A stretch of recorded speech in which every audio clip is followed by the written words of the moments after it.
Pulses and Waves, a simple introduction to the topic wave, produced by the Herts's Science Centre. This mechanical wave machine will be used to generate both pulses and waves. It's called the Vinicum wave machine, and it belongs to the Royal Institution in London. The machine consists of horizontal bars which are threaded together with wires.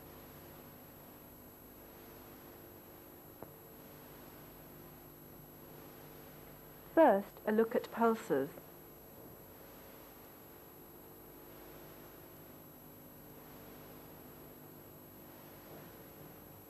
We'll begin by showing a single pulse.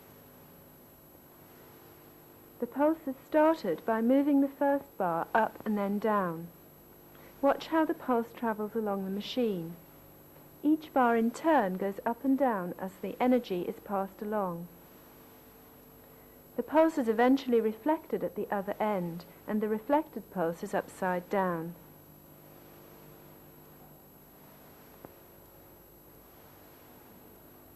What would happen if two such pulses were sent at the same time, but from opposite ends of the machine?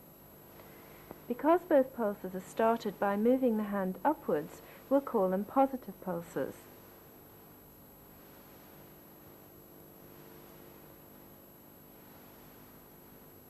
Let's see that again, but this time freeze the pulses as they meet. The pulses add together and form one larger pulse for a moment.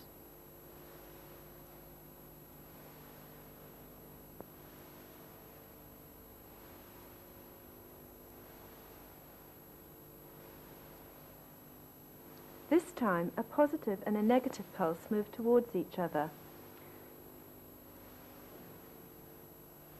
Did you see how they combined? We can see that again, and this time freeze the motion. This time, when the pulses meet, they briefly cancel each other out.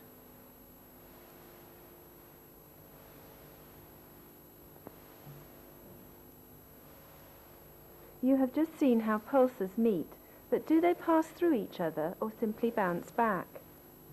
We can solve this problem by sending a single pulse from one end and two pulses from the other.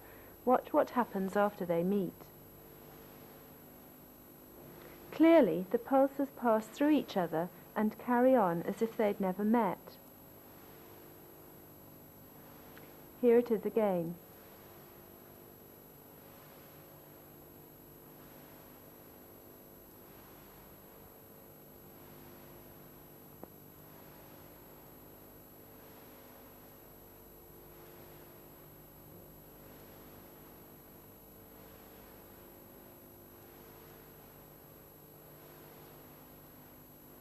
Now we'll have a look at waves.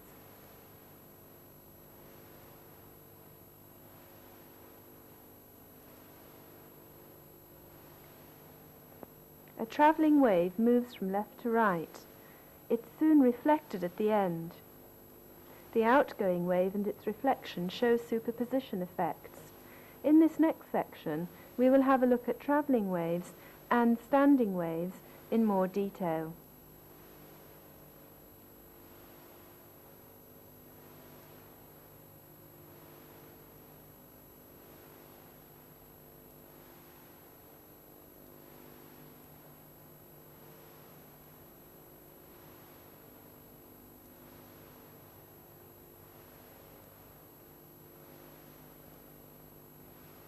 First, a travelling wave.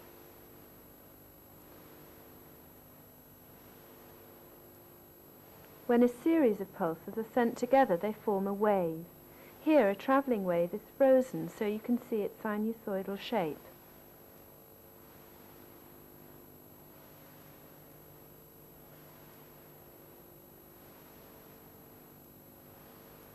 To help describe waves, certain quantities have been defined.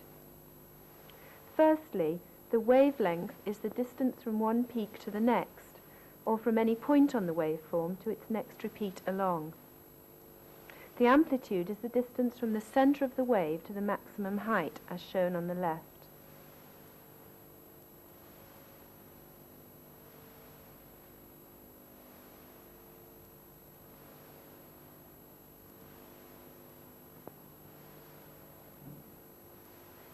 frequency of a wave is the number of wavelengths which pass a given point in 1 second. Here, 2 complete waves pass a given point. If you time how long this takes, you can work out the frequency. A frequency of 1 cycle per second is called 1 Hertz.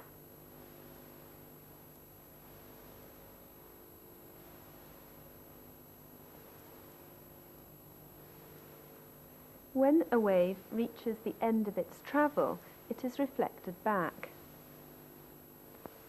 As with a single pulse, the reflected wave is inverted.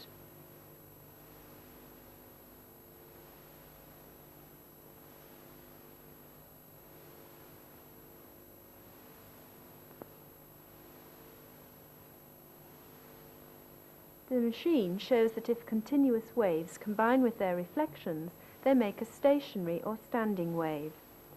Standing waves have points which are not moving called nodes, in between points which move at a maximum amplitude called antinodes. A node occurs where a wave is cancelled by its reflection, and an antinode where a wave is reinforced by its reflection.